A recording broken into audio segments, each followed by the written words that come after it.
后来，这个汉光36号演习7月13到17要来举办，再去伫台中甲南海部来举行着联合反定律实弹射击的义演，场面真震撼。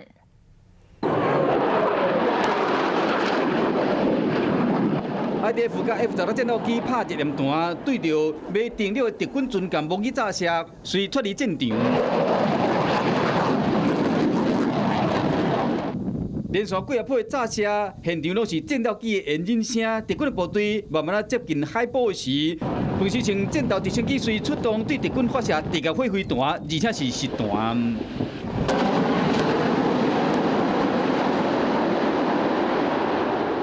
飞弹的声有够大，阿帕奇直升机的火力过来支援，实施第2波的攻击。